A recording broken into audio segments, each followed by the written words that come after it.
다윗은 지난 1년 4개월 동안 블레셋 진영에 있었습니다. 그는 영적으로 굉장히 침체에 빠져서 하나님과 거리를 두고 지금 살고 있고, 뭔가 그 자신의 마음의 막막함과 또 앞을 어떻게 헤쳐가야 될지에 대한 그런 모든 생각을 내려놓고 오로지 시글락에 있는 자기 부하와 식솔들을 먹여 살리는 일에 혈안이 돼서 1년 4개월을 보냈습니다. 그러던 중 우리 시글락에 큰 화를 당하는 장면. 그래서 자기의 부하들이 자기를 돌로 치려고 할 정도로 큰 어려움을 당하는 그런 장면을 오늘 우리가 보게 됩니다. 아말렉이 시글락 성을 이제 쳐들어 왔습니다.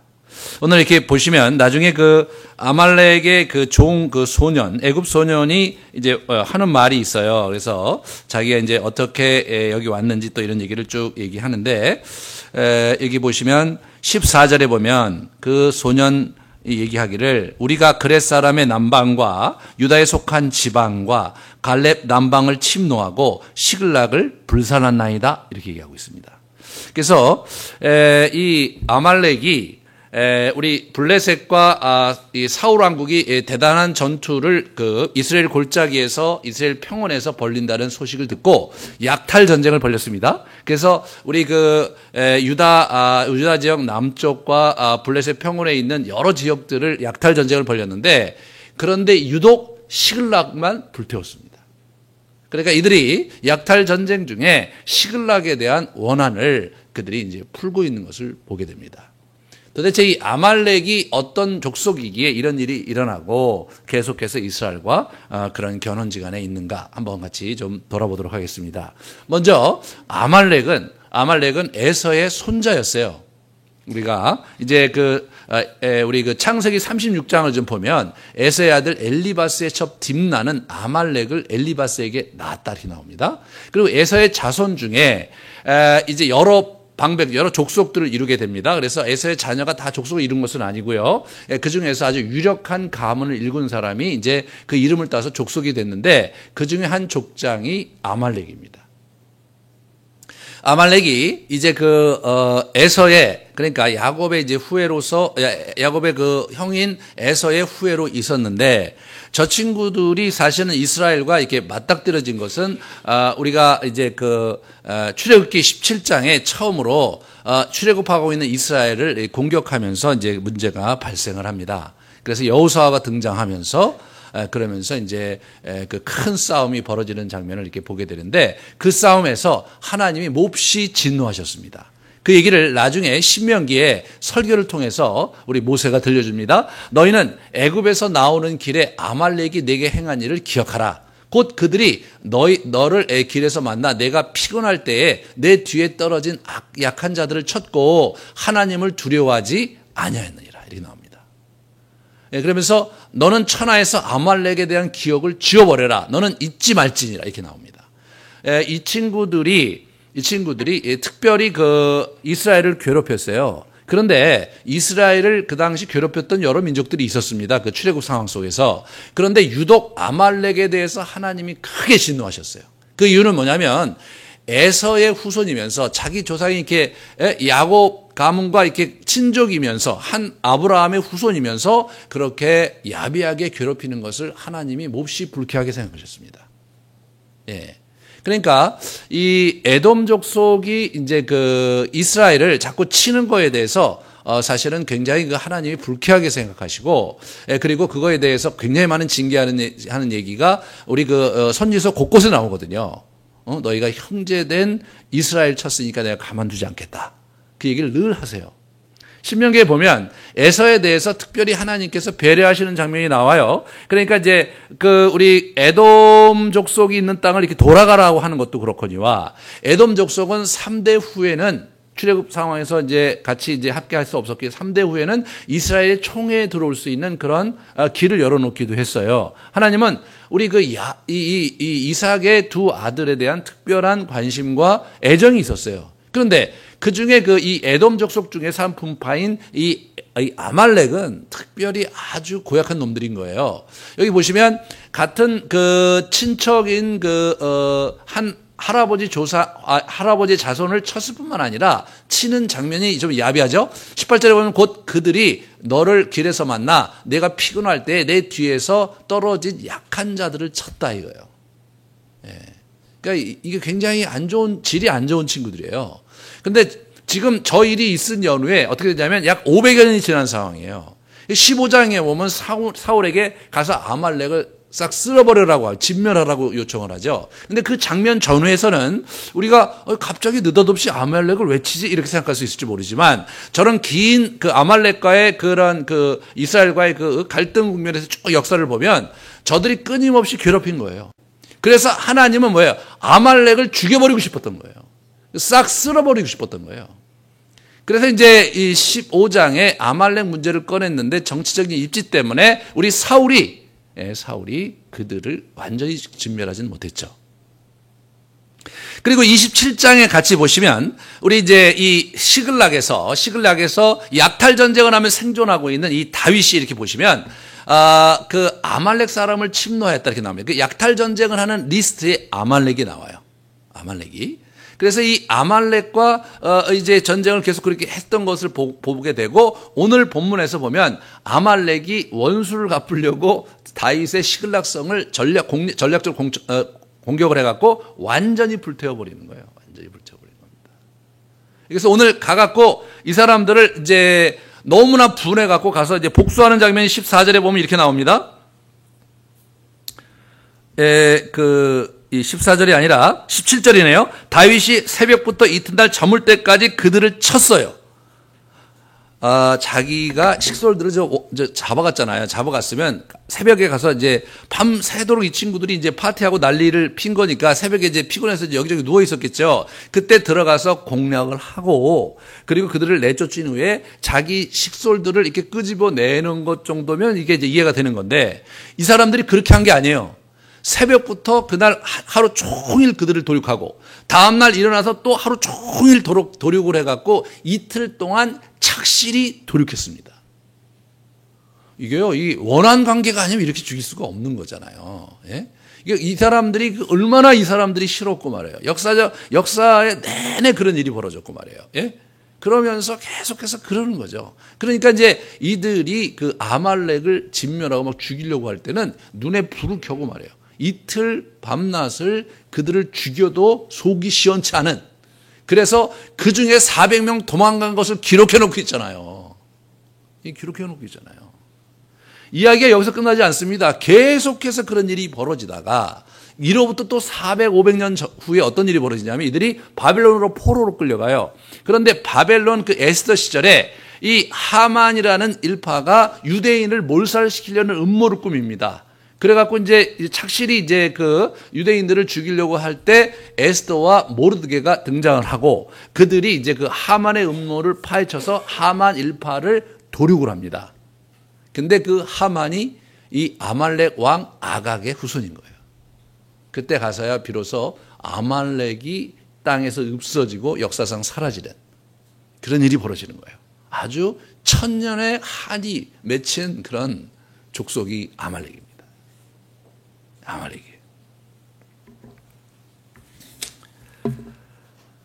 그 아말렉이 이제 어떻게 됩니까? 시글락을 쳐서 어떻게 되면 텅 비어버렸죠. 3일 만에 도착을 했는데 시글락이 완전히 초토화가 됐습니다. 우리 아벡에서 헤어져서 왔잖아요. 아벡에서 여기까지가 80km예요. 약 3일 길이죠. 그러니까 그 당시에 이제 한 40km 정도가 걸어서 갈 길인데 산길이니까 한 80km니까 3일 정도 된 거예요. 3일 길을 와서 보니까 이제 3일 전에 이들이 거기를 출정하고 얼마 있다가 바로 쳐들어왔던 것 같아요. 그러니까 그런 면에서 이제 와서 보니까 이제 초토화됐고 텅 비었고요. 그러면서 이 사람이 너무 슬퍼서 울었는데 울 힘이 없을 때까지 울었다 그게 나와요. 그러니까 이게요, 성경에 이런 표현이 여기 유일하게 나오는 겁니다. 울 힘이 없을 때까지 울었다 이거예요.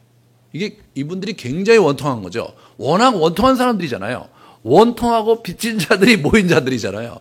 그래갖고 지난 십수년간을 그 다윗과 함께 하면서 여러 우여곡절 끝에 정말 시글락이라는 성을 어떻게 그냥 마련을 해갖고 거기서 나름대로 삶의 재미를 이 사람들이 보고 있었던 거예요. 그런데 이게 어떻게 되냐면 그냥 하루아침에 다 물거품이 됐고 자기 처자식이 어디 갔는지 모르고 근데 그런 상황이 돼버리니까 이들이 막 원통해서 울다가 너무 화가 나니까 다윗 저놈을 돌로 쳐 죽여야 되지 않느냐. 우리의 제정신이 아니죠. 예, 다윗을 죽여버리겠다고 이게 하니까 다윗이 얼마나 힘들었겠어요. 다윗이 크게 다급했다. 그런 얘기가 사실 5절에 이렇게 나오는 것을 보게 됩니다. 5절에 보면 다윗도 마찬가지였어요.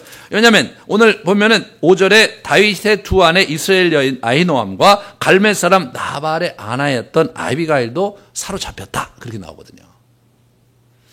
다윗의 입장에서 볼 때도 이게 이제 거의 그 10여 년 정도 광야 생활을 한 것으로 이렇게 추측이 되거든요. 10년 전후인데 이 10여 년 전후 동안 이게 10여 년의 세월을 광야에서 고생하다가 자기가 정말로 그 여러 우여곡절 속에 자기 부하들도 많이 얻었고 그리고 자기의 두 아내를 얻어서 다윗이야말로 광야 생활 속에 그나마 사는 재미를 좀 느끼고 있는 그런 상황인데 이 사람에게도 이것은 큰 슬픔입니다.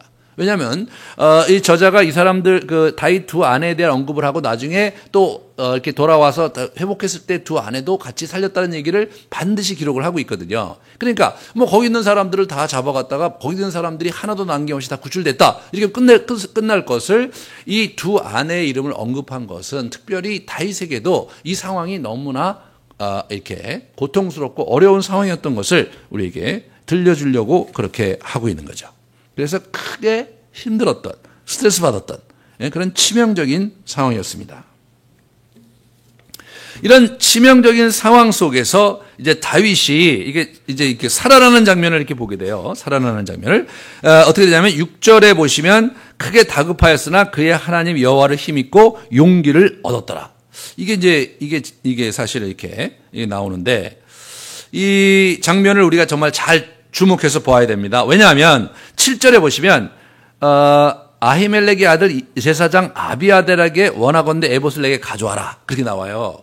그래서 에봇을 갖고 하나님께 기도하는 장면이 있습니다. 이게 두 개가 바뀌었다면 자연스러운 거예요. 이런 상황 속에서 덜커덕 겁이 나서 아비아델에게 아이고 내 기도해야 되니까 에봇을 가져와 주시오. 그래서 에봇을 가져다가 기도를 했는데 하나님께서 큰 힘을 허락하셔서 용기 백배 했더라. 이렇게 되면 너무 자연스러운 거잖아요. 이게 그러니까 기도를 했더니 하나님의 응답으로 말미암아 힘을 얻었다. 이게 자연스러운 건데 이게 거꾸로 돼 있는 거예요.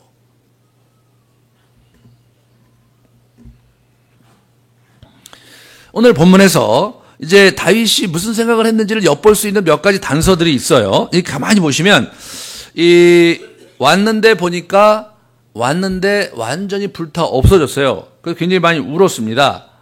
그런데 2절에 보시면 젊거나 늙은 여인들은 한 사람도 죽지 아니하고 다 사로잡아 끌고 자기로 갔더라 이렇게 나와요.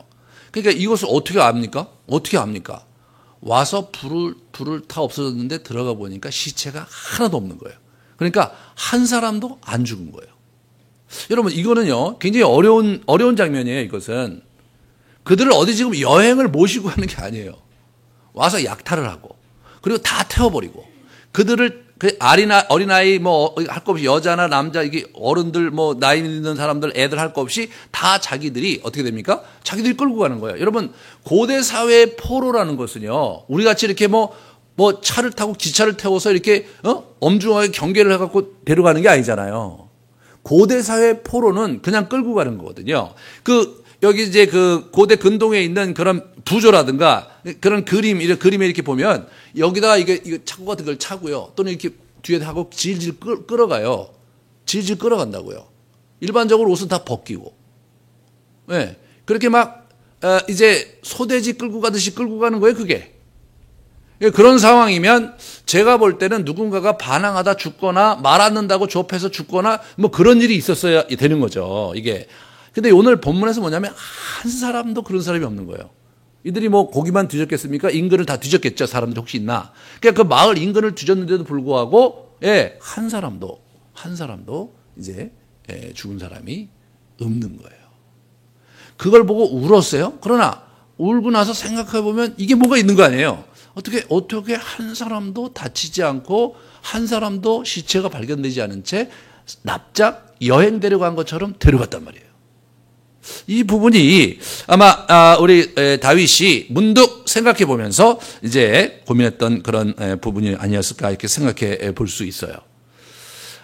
이 장면에서 참 하나님께서 이 장면에 개입하신 그런 흔적이 이제 역력한데 독자들에게는 그 정보를 주고 있어요. 그러니까 2절부터 5절에 보시면 2절 아까 얘기하면 젊거나 늙은 여인들을 한 사람도 죽지 않냐고 쭉 하고 그다음에 3절에 보시면 자기 아내와 자녀들을 사로잡았다 그런 얘기가 나오잖아요. 근데 이것이 이제 그 뒤에 보면 19절부터 21절에 양괄 구조로 나오는데 19절에 보시면 약탈하였던 것 무리의 자녀들을 빼앗던 것은 크고 작은 것 막 나오고 아무것도 잃은 것이 없다 그런 얘기가 나와요. 예? 아무것도 잃은 것이 없다 이거예요. 그리고 그 아내도 다 이렇게 찾았다. 그 다윗이 18절에 보시면 그죠? 뭐 그의 두 아내도 구원했다 그런 게 나옵니다. 그러니까 이게 양괄 구조죠. 다 빼앗겼다. 근데 하나도 죽지 않았다. 다 회복했다. 그 어떤 것도 잃은 것 없이 다 회복했다. 이렇게 되는 거예요. 이게 양갈 구조가 그렇게 되는 거예요. 그러면 고대 사회에서 이런 약탈 전쟁에서 잃어버린 것 하나 없이 그걸 다 회복했다는 것은 있을 수 없는 일입니다.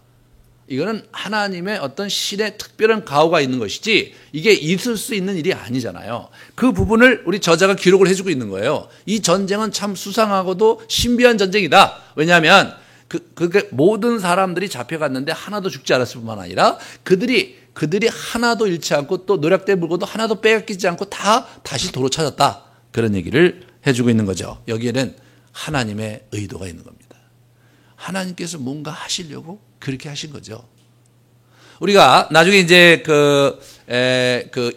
이 사무엘하 1장에 보면 이게 이제 거기 이제 3일 후에 이제 그 전령이 오는 장면이 나와요. 그러면서 이제 길보아 전투에서 다 죽은 얘기가 이제 들리면서 이 사람들이 많이 우는 장면이 나옵니다. 오늘 본문에서 보면 그 3일이라는 말이 많이 반복이 돼요. 1절에 보면 그 3일째, 그죠? 12절에 보면 3일 밤낮 이런 얘기 나오고 13절에도 3일 전에 이렇게 나옵니다. 그래서 3일이라는 표현이 계속 나와요. 3 계속 나와요. 이게 가만히 살펴보면 이게 뭐냐면 길보아 전투에서 다윗이 패망하는 그 전쟁 때 다윗은 아말렉에서 자기의 식솔들을 구출하는 아말렉 진멸 전쟁을 벌이고 있었다는 것을 독자들에게 얘기해 주려고 하고 있는 거예요.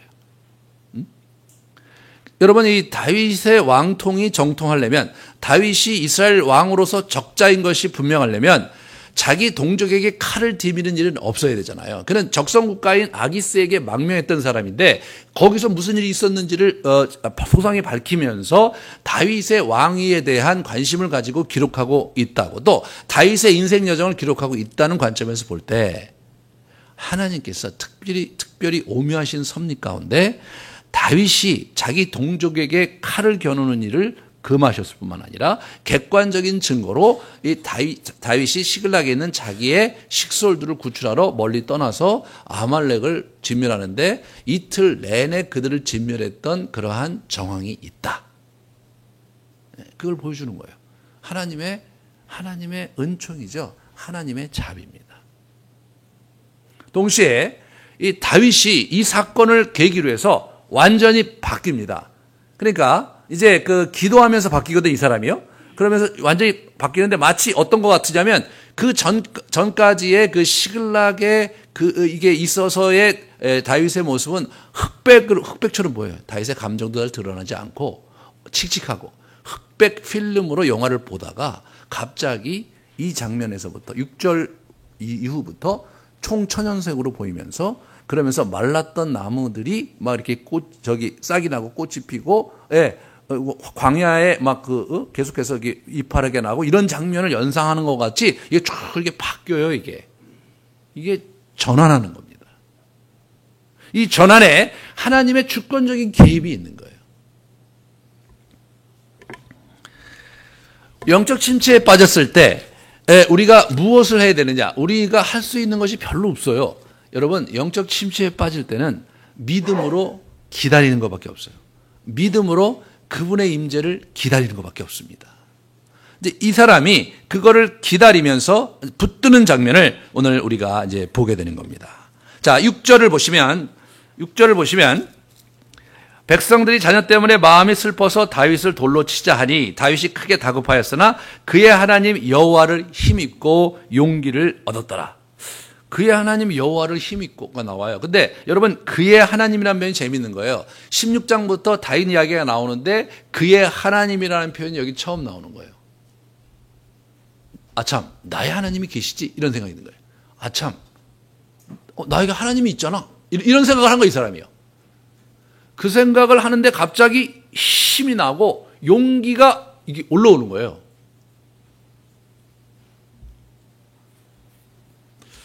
목사님, 저는 아무리 그렇게 생각해도 용기가 올라온 적은 없는데 어떻게 되는 겁니까?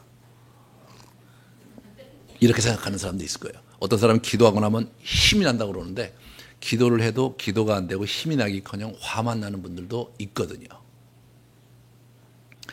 이게 이제 우리가 좀 배워야 될 이런 여정입니다. 우리가 영적으로 하나님을 깊이 이제 이렇게 만나고 그러다가 이렇게 완전히 그 영적 침체에 빠져갖고 어려운 그러한 그 적막한 시간을 보내다가, 근데 그 보낼 때 믿음으로 기다리다가 하나님께서 우리에게 새로운 계절을 주실 때, 그때는요, 이게 순식간에 이렇게 쭉 피어오르는 거예요.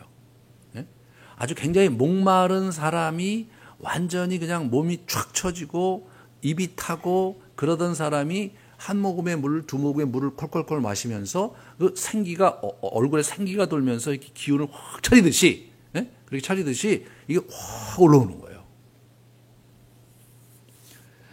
그러려면 어떻게 되냐면 좀 기도 생활을 이렇게 믿음으로 잔잔히 하는 시간들이 좀 밑에 깔려야 돼요. 왜 그러냐면 하나님의 그러한 세미한 터치를 아주 세밀하게 이렇게 아주 은근하게 오시거든요, 이분이요. 은근하게 오시는 그 손길을 붙잡을 수 있어야 돼요. 그 감각이 우리 안에서, 이게, 이렇게 성장해 있어야 됩니다.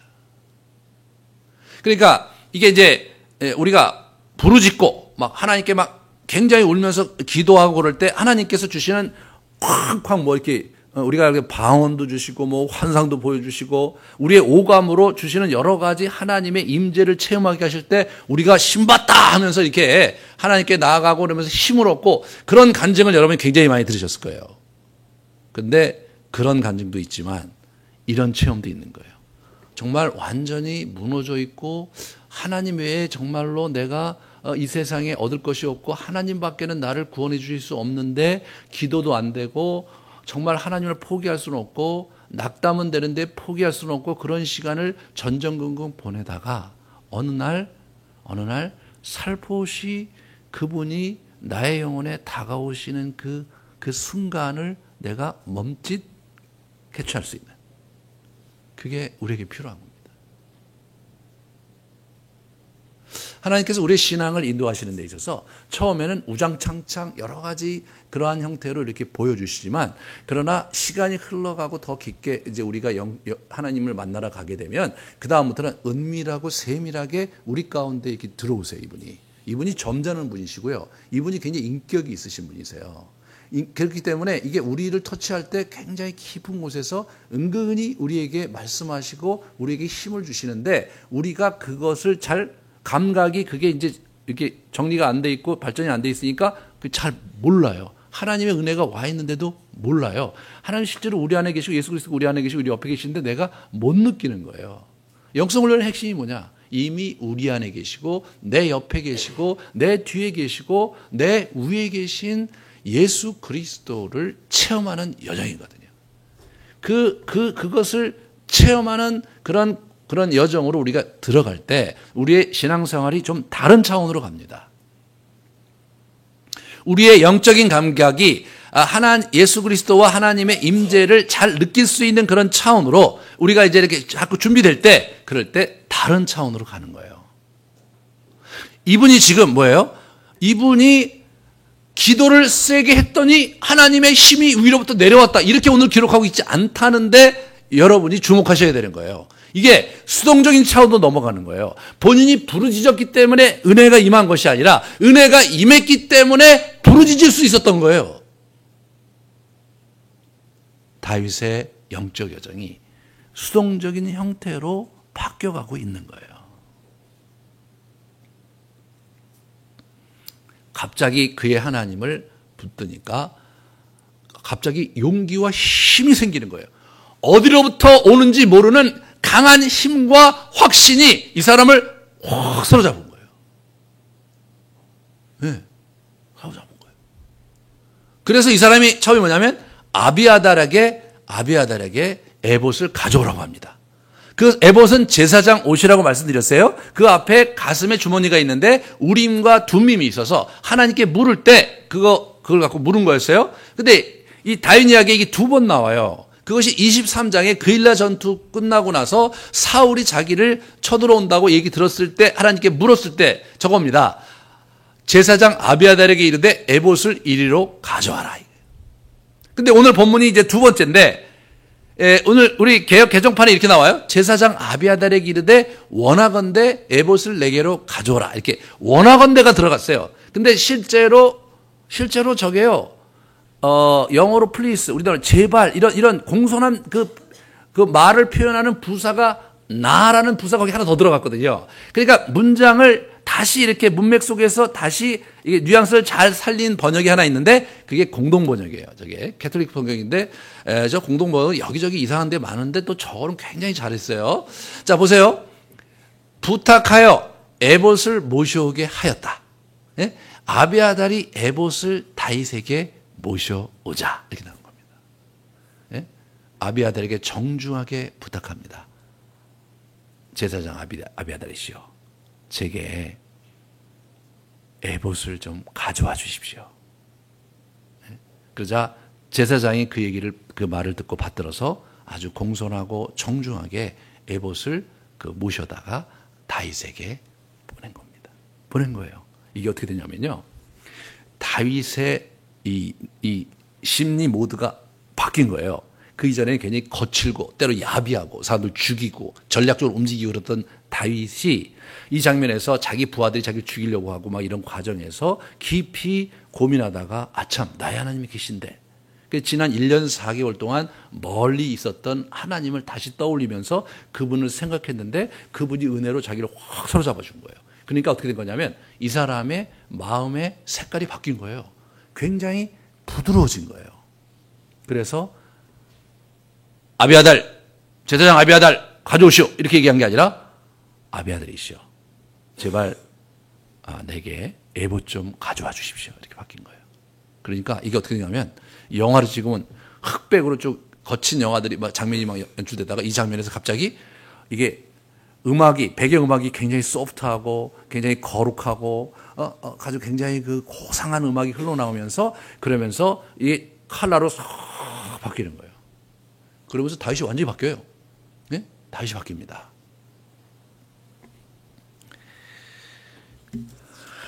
이게 하나님의 은혜라는 거거든요. 이게 진짜 은혜라는 거거든요. 이게 완전히 막막하고 너무나 건조하고 기도해도 아무것도 안 일어나고 상황도 아무것도 변하지 않는 시간들이 지속되다가 어느 날 순간에 갑자기 슉 달라지는 거예요.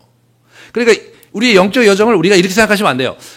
우리가 열심히 이렇게 노력하는 시간을 계속 들이면 우리가 조금씩 이렇게 성장한다고 생각하시면 안 돼요. 그거는 풀이나 식물이 그러는 거예요. 인간은 그렇게 성장하는 게 아니에요. 우리는 식물이 아니에요. 우리는 영적인 존재예요. 그러니까 어떻게 되냐면 이게 시간이 하다가 어떻게 되면 이게 계단이 아침에 딱 일어났는데 갑자기 쭉 올라가 있는 거예요. 네? 이게 쭉 가다가 또 어떤 장면에서 갑자기 하나님 채면서 쭉 올라가고 이렇게 되는 거예요. 이게 가다가 쭉 올라가고 쭉 가다가 쭉 올라가고. 근데 이제 우리가 뭐가 힘드냐면 지리하게 계속 가는데 아무런 변화가 없는 거예요. 지난 1년 동안, 지난 몇 달 동안 이게 아무런 변화가 없이 쭉 가는데 이게 올라갈 것 같지 않은 건데 이게 올라갈 것 같지 않기 때문에 여기서 헤매는 거예요. 여기서. 그때 우리의 선배들이 고대로부터 기도 많이 했던 선배들이 들려주는 제안이 있는데 뭐냐면 단순한 기도를 드리는 거예요.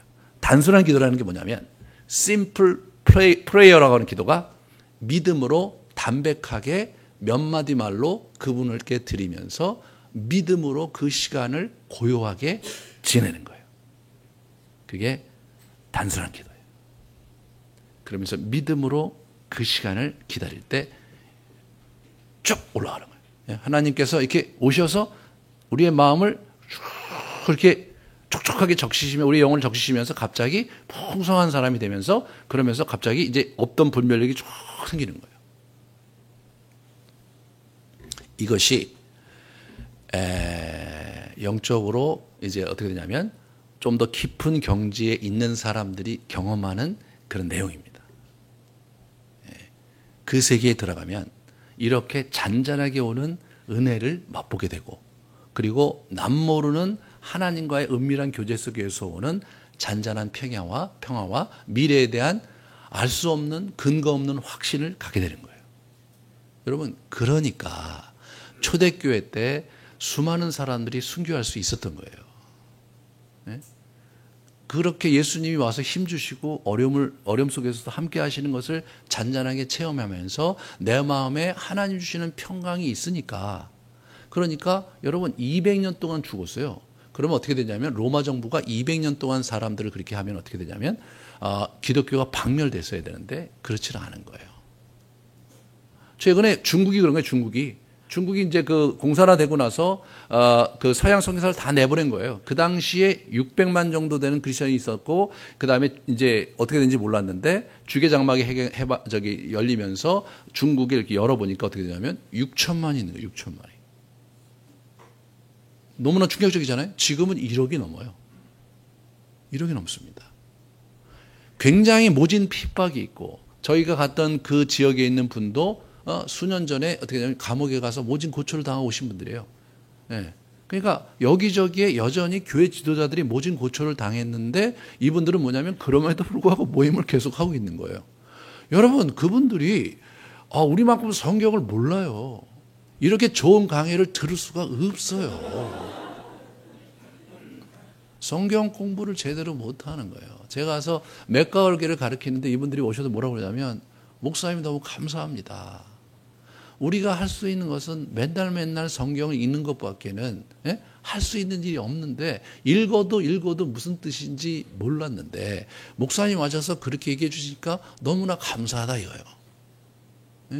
우리가 알고 싶은 것은 하나님의 말씀인 성경인데 이 사람 저 사람 와서 신학 강좌하다고 많이 했는데 우리에게 성경을 볼 수 있는 눈을 띄워주시는 분을 만나기가 너무 어려웠습니다. 목사님 여기 오셔야 됩니다. 그렇게 된 거예요. 그래서 지금 그 얘기 듣다가 지금 저희가 이렇게 된 거예요. 지금. 여러분 이게 하나님의 섭리인 거예요. 하나님의 일하시는 손길이 그런 거예요. 그냥 가서 무슨 우리가 뭐 대단한 기적과 이사를 하는 게 아니거든요. 그냥 우리 저녁에 하는 맥가월계 그거 이제 제가 강의를 하고 그 다음에 옆에서 또 이게 통역을 하고 여러분 내용을 통역하면 제가 여기 우리 교회에서 강의하는 거 3분의 1 정도의 내용밖에 전달이 안 됩니다. 그럼에도 불구하고 이 사람들이 거기서 살아나는 거예요. 이게 쭉 하다 보면 막 사람들이 눈빛이 달라져요. 그런 역사가 일어나는 게 그 신앙 여정에서 굉장히 중요한 부분이거든요.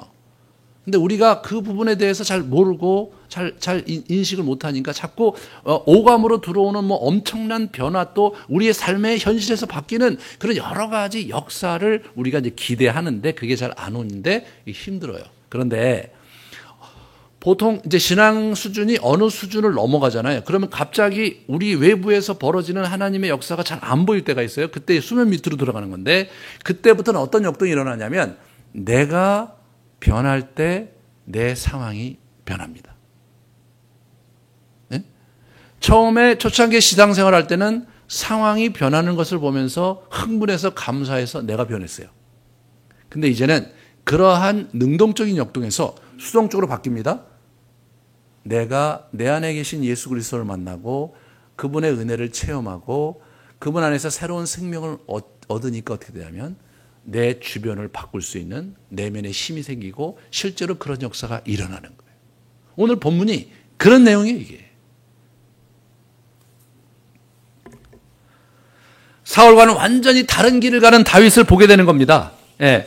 이 사람 잃어버렸던 하나님 중심의 그러한 신앙생활, 하나님의 시각으로, 하나님의 시각 중심으로 자기의 생각을 돌아보고 상황을 돌아보는 것, 다시 말해서 현실 매몰 사고에서 하나님 나라와 하나님의 섭리와 하나님의 손길로 상황을 다시 보는 그러한 대전환이 일어나고 있습니다. 어떻게? 하나님의 은혜를 통해서 그게 눈이 터지는 거예요. 우리가 해야 될 것은 무엇입니까? 기다림을 배우는 겁니다. 묵묵하게 그분에 대한 그 신뢰와 믿음을 가지고 묵묵히 기다리는 여정을 가는 거예요. 도중하지 하지 않고. 하나님의 은밀한 토속을 보십시오. 29장 10절 11절에 보면 그 가드 왕이 빨리빨리 가라. 아침에 새벽이라 자꾸 가라는 거예요. 자기 그 부하 그 여러 방백들이 어떻게 다윗과 우리와 함께 가겠느냐? 안 된다. 사울이 죽인 자는 천천히요, 다윗이 죽인 자는 만만히의 노래의 주인공인데 지금 가갖고 사울왕하고 전쟁을 하는데 이 친구 그쪽에 붙어버리고 우리는 뭐가 되냐? 안 된다, 안 된다. 근데 얼마나 안 되냐면 내일 새벽에 당장 내버려놔. 그래서 우리가 죽여버리겠다고 뭐 했겠죠. 협박을 했겠죠.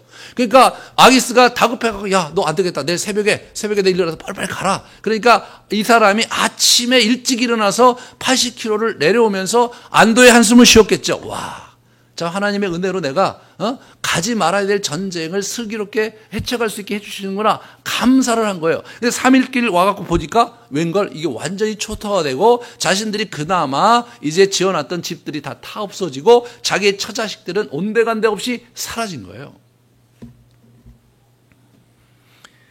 거기서 이 사람이 울다가 자기를 죽이려고 하는 얘기를 들으면서 정신이 번쩍 났겠죠. 제가 생각하기에 이 사람이 이건 아니다. 하나님께서 나에게 약속하시는 이건 아니다. 지난 10년 동안 하나님께서 여러 우여곡절 속에 내가 죽을 고비를 여러 번 넘겼는데 그때마다 살려주셨는데 이건 아니지 않느냐. 그러면서 나의 하나님을 내가 붙들리라고 하나님을 바라봤을 때 하나님께서 자기에게 힘을 주시고 찾아오신 겁니다. 그러면서 이 사람이 생각이 바뀌어가는 걸 이렇게 보게 돼요. 11절에서 13절에 보면 가다가 아말렉 먼저 그 전에 뭐가 있냐면 30장에 이렇게 보시면 가다가 부솔 시내를 10절에 건너잖아요. 부솔 시내를 이렇게 건너요. 이 부솔 시내를 건너는데 그때 200명이 못 가겠다고 그랬던 것 같아요. 너무 힘들어서 못 쫓아가겠다. 그랬던 것 같아요. 200명이 못 간다고 그랬을 때 그 사람들을 그럼 너희들 여기 있어라 그러고 힘든 사람이 있으라고 그러고 이 사람이 갑니다. 굉장히 여러분 입장을 바꿔놓고 생각하시면 나중에 그 같이 갔던 사람이 불만이 많이 터져 나오잖아요. 저 친구들은 우리와 같이 싸우러 갈 때 뒤에 처진 놈들이니까 우리가 저 사람들에게 우리 절병을 줄 수도 없고 함께 할 수도 없다. 처자식을 줄 테니까 그냥 우리를 떠나게 하자. 그게 이제 거기 같이 갔던 사람 중에 이제 불안당 같은 그런 친구들이 이제 터져 나온 거예요. 그들의 입에서. 그런 불만이 있을 정도로 이 사안 자체가 죽더라도 함께 죽고 지금 어떻게 될지 모르잖아요. 가갖고 그들 전쟁을 하면서 간 400명이 몰살할지도 모르잖아요. 그런 상황인데 이거를 이 사람이 마음 편하게 그렇게 하라 그래요. 그렇게 하라 그래. 이게 이제 우리가 잘 생각해 봐야 되는 겁니다. 이 사람이 지금 뭘 하는 거냐면 지금 전쟁 수칙을 이 사람이 지키고 있어요. 이 사람이 정신이 난 거예요. 우리가 신명기 20장의 전쟁 수칙을 같이 좀 보면 너희가 오늘 너희 대적과 싸우려고 나왔으니 마음에 겁내지 말고 두려워하지 말라, 말며 떨지 말라. 그들로 말미암아 놀라지 말라. 너희 하나님 여호와는 너희와 함께 행하시며 너희를 위하여 너희 적군과 싸우시고 구원하실 것이라 이렇게 얘기하는 거예요. 그렇게 하면서 책임자들은 또 백성에게 말하여 이르기를 두려워 마음이 허약한 자가 있느냐? 그는 집으로 돌아가라. 이거예요. 두려워 마음이 허약한 자는 집으로 돌아가는 거예요. 지난 수십 년 동안 사울은 저 짓을 한 적이 한 번도 없습니다. 근데 이 사람은 뭐냐면 그 장면에서 아유 힘들면은 그렇게 의욕이 없으면 가면 안 되지. 그냥 너희도 쉬어라. 그리고 간 거예요. 이 사람이. 이 전쟁이 하나님의 인도하심이 있고 하나님이 싸우시는 거라면 숫자가 200명 없다 한들 문제가 안 될 거라고 이분이 생각하고 있는 게 분명해요.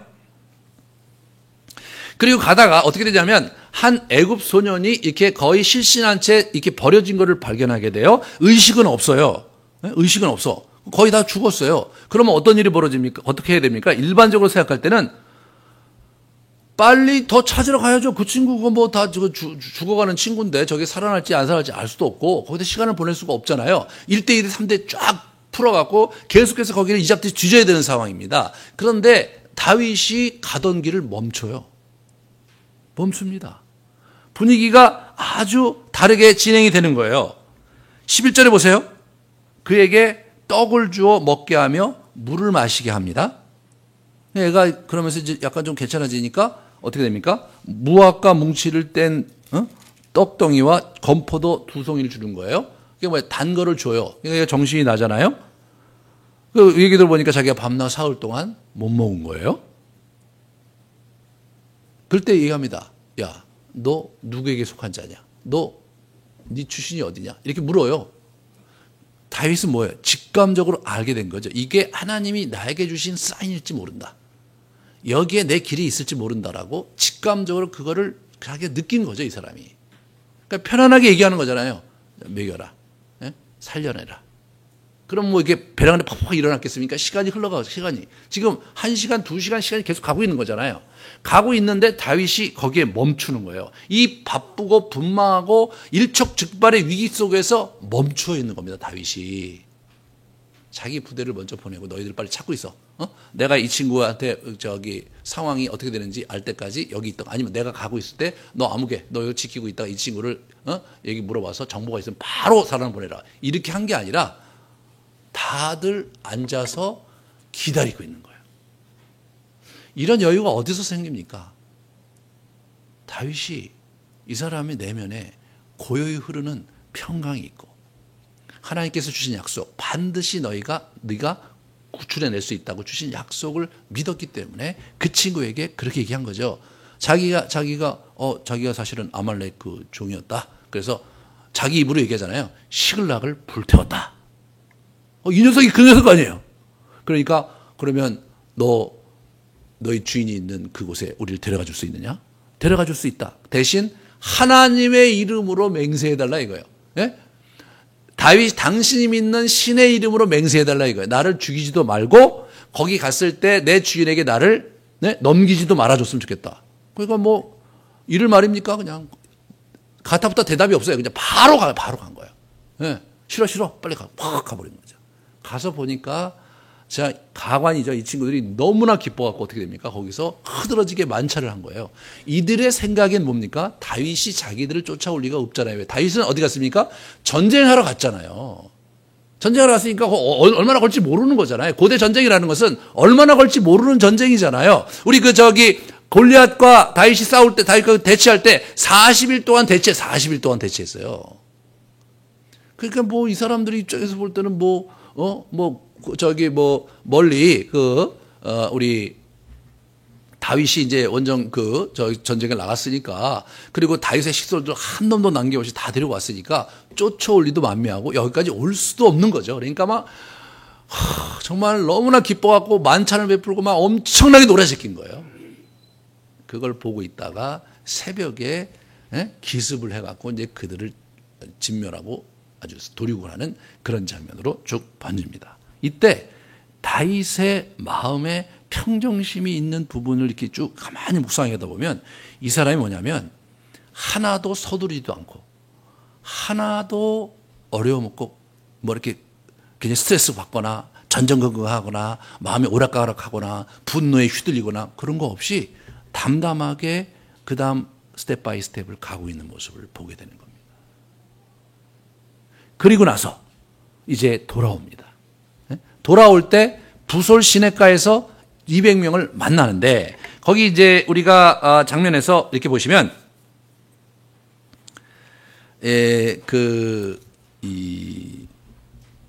22절에 나오죠. 다윗과 함께 갔던 자들 가운데 악한 자와 불량배들이 다 이르되 악한 자와 불량배들이 거기 있었던 거예요. 워낙 이 친구들이 그랬던 친구들이죠. 원통하고 분한 자들이 온 거 아니에요. 빚진 자들이 온 거 아니에요. 그중에 이제 심성이 좋은 사람도 있겠지만 악하고 불량한 사람도 여전히 있었던 거예요. 거기 있었던 거예요, 지금.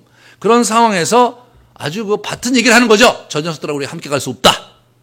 그렇게 얘기하면서 그들에게 전리품을 나눌 수 없다고 얘기를 했을 때 다윗이 거기서 그들을 도닥이면서 뭐라고 표현합니까? My brothers, 형제들아, 나의 형제들아 이렇게 얘기를 합니다.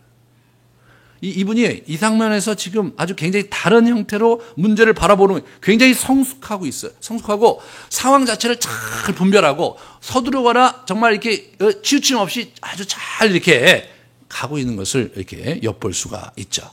그러면서 23절에서부터 25절에 보시면 전리품을 이렇게 분배를 동일하게 그들도 해야 된다는 근거가 23절입니다. 다윗이 이르되 나의 형제들아 여호와께서 우리를 보호하시고 우리를 치러 온 그 군대를 우리 손에 넘기셨은즉 그가 우리에게 주신 것을 너희가 이같이 못하리라. 이 전쟁이 너희가 싸워서 이긴 게 결코 아니다. 이 전쟁은 여호와께서 우리에게 주신 것이고 여호와께서 우리의 손에 그들을 넘겨주신 것인즉 너희가 더 가져야 될 이유가 없다. 이게 없다. 이게. 그래갖고 이 사람이 동일하게 나머지 200명에도 그것을 분배를 하는데 그것이 다윗 군대의 규례가 되고 이스라엘의 규례가 되는 장면을 보게 됩니다.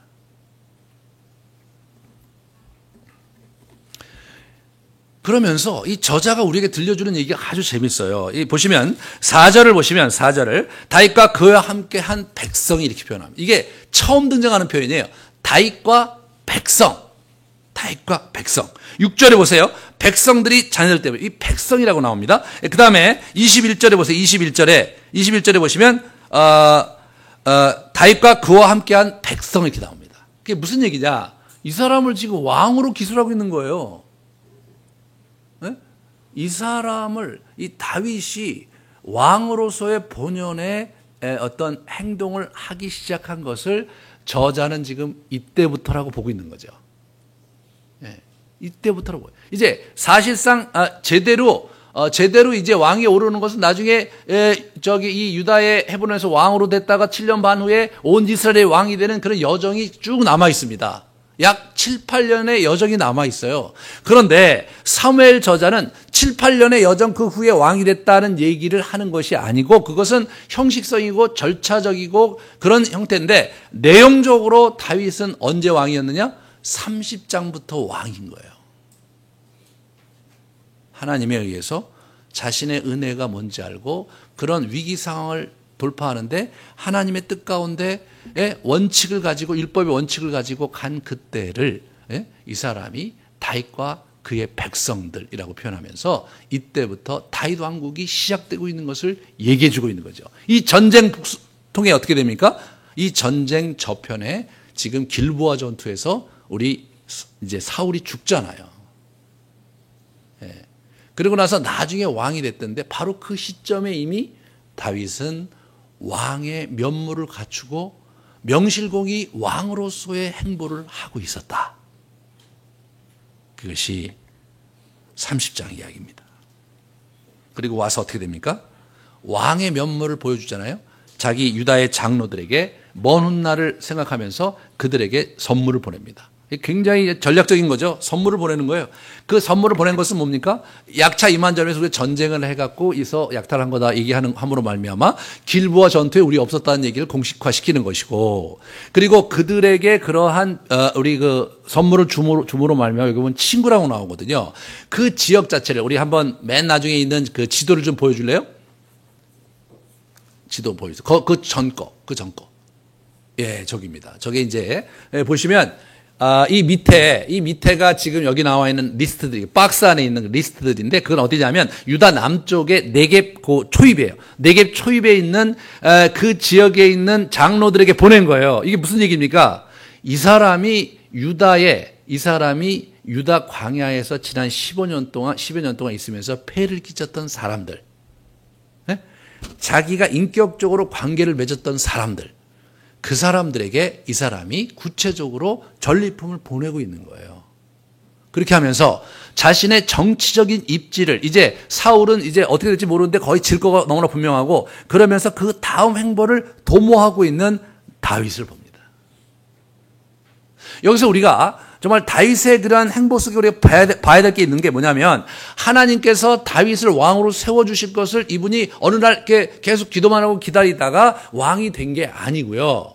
왕이 된다는 약속을 이제 믿고 왕으로서의 길을 가고 있는 거예요, 이 사람이요. 30장부터 어떻게 착실히 왕의 길을 가고 착실히 자기 세력을 구축하고 그러면서 왕좌로 나아가는 거예요. 이 사람은 어떻게 됩니까? 왕자 게임을 하는 거잖아요, 자기가. 네. 킹메이킹을 하고 있는 거예요, 자기가. 그 길을 가고 있는 거예요. 하나님께서 왕으로 세워주셨지만 왕이 또 되어야 할 책임이 본인에게 있었던 거예요.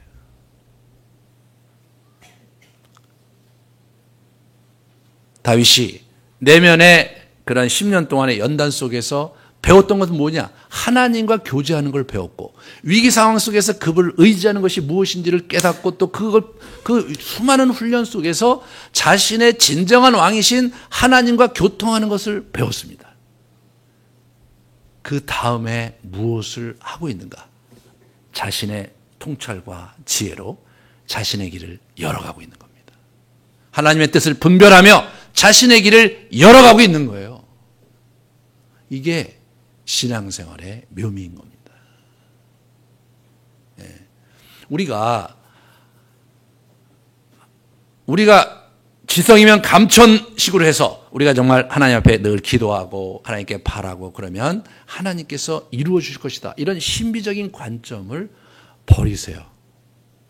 버리세요. 그 초등학생적인 관점인데 처음에 저도 이제 예전에 그런 적이 많았죠. 처음에 우리 예수 믿고 이제 신앙생활 할 때, 그럴 때 우리 그럴 수 있어요. 그럴 수 있어요. 그게 계속 그렇게 했는데, 기도했는데 막 일이 벌어지고, 기도했는데 막 상황이 바뀌고, 뭐 그런 일이 있을 때는 계속 그렇게 하세요. 근데 그러다가 그게 안 이루어질 때가 있는 거예요. 근데 옛날처럼 이게 상황이 안 벌어지고, 일이 더 어렵게 되는 것 같고, 상황이 더 정말 굉장히 삭막하게 광야로 흘러가는 것 같은, 그럴 때는 이게 계절이 바뀐 겁니다, 이제. 예? 하나님께서 수동적인 그런 영성으로 수동적으로 우리 인생을 가라고 우리에게 훈련시키시는 거예요. 이걸 자꾸 훈련시키시는 거예요.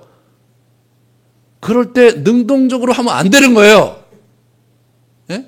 여러분, 광야 생활을 능동적으로 해봐야 무슨 일이 일어나겠습니까? 예? 목만 더 타고 말이에요. 아무리 능동적으로 광야를 열심히 해봐야 먹는 건 늘 만나잖아요. 만나는 축적이 안 돼요. 광야에서는요, 쌓여지지가 않는 거예요. 광야는 통과하는 길인데, 광야에서 뭘 쌓으려고 하고, 광야에서 좀 더 먹으려고 하고, 광야에서 뭔가 구축하려고 하는 시도 자체가 그게 잘못된 거예요. 근데 신앙생활을 우리가 그렇게 할 수 있는 거예요. 네? 이게 뭐 계속해서 우리가 싸우면 될 것 같고, 열심히 하면 하나님 주실 것 같고, 막 이런 생각을 하는 거예요. 그런데 실제로 아마 여러분의 경험에서 여러분이 체험하고 있듯이 그렇게 되지를 않아요. 처음에 잘 되다가 일이 되는 게 없는 시즌이 만나는 거예요. 여러분의 인생이 지금 되는 게 없다. 근데 죽지는 않는다. 잘 되진 않는데 늘 통장이 정말 간당간당한데 어떻게 또 넘어가고 있다. 광야에 있구나. 나도 그날을 만났구나. 뭐 결국 기분은 좋으시지 않겠죠. 하지만 뭐예요? 그게 우리의 인생의 여정이더라고요. 이제 나는 광야에 왔구나. 마음을 비우세요. 광야에 있을 때 마음을 비우고 만나주시는 거 열심히 먹으면서 하루하루를 즐겁게 사시는 게 좋습니다. 광야에서 뭘 얻으려고 하지 말고 빨리 가려고 하지 말고 광야는요 내면의 길이거든요. 하나님께서 우리의 내면을 다루시는 시간이거든요. 이 내면이 얼마나 복잡합니까 우리가. 이걸 다루려고 하는데 안 다뤄지니까 우리 막 받으니까 불평하고 하다가 많이 죽어요. 많이 죽습니다. 예, 여러분 신앙생활 하다가 어렵게 살다 죽는 사람 많습니다. 예? 그래요. 정말 그래요. 여러분 그것 자체를 이상하게 생각하시면 안 돼요. 성경에 다 알알이 그 얘기밖에 없더라고요.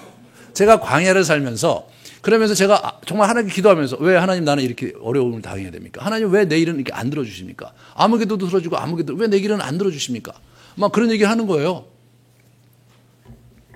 그러다가 제가 이제 성경을 계속 읽다가 어느 날 제 삶이 알알이 여기 다 있더라고요. 광야에서 이런 일 당했고 여기서 연단 당하고 그래서 보니까 연단 안 맞는 놈이 한 놈도 없더라고요. 그래서 시편을 보니까 연단 속에서 부르짖는 기도가 너무 많고 이 신앙생활을 내가 잘못 생각한 부분이 많았구나.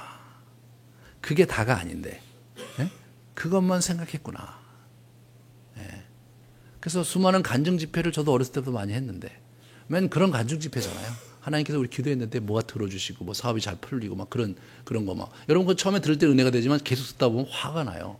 그거 아세요? 왜냐하면 내 삶은 그러지 않거든요. 그거 어려워요, 그거. 우리 교회는 그 간증 집회를 제가 안 하잖아요. 제가 화가 나니까.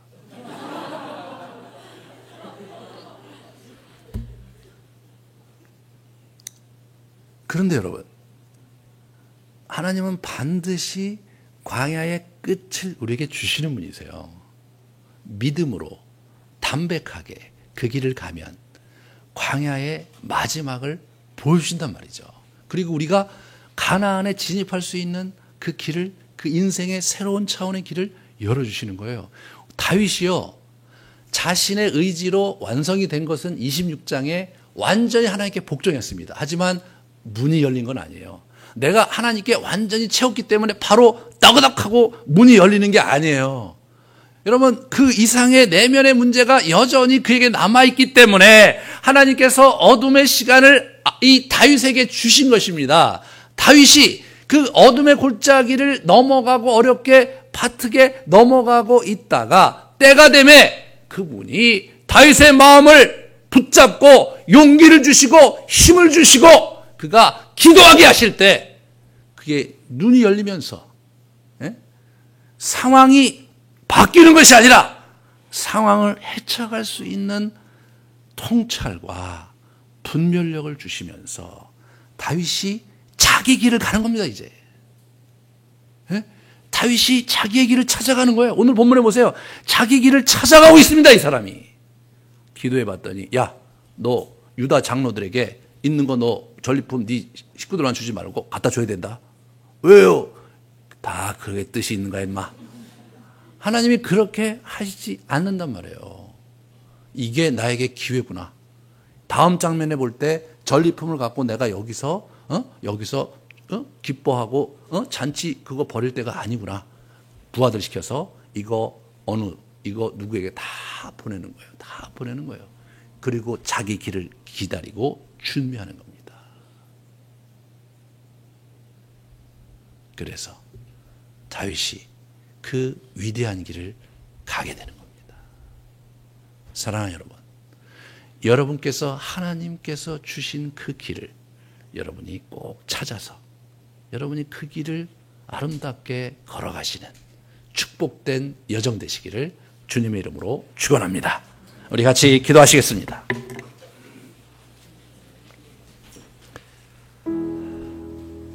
참, 여러분 마음 가운데 어려운 시간을 보내는 분이 있다면, 참 다윗과 같이 답답하고 막막하고 흑백 TV 같은 삶을 살고 있다면 인내로서 주께서 주시는 길을 붙잡을 수 있게 해달라고 같이 기도합시다.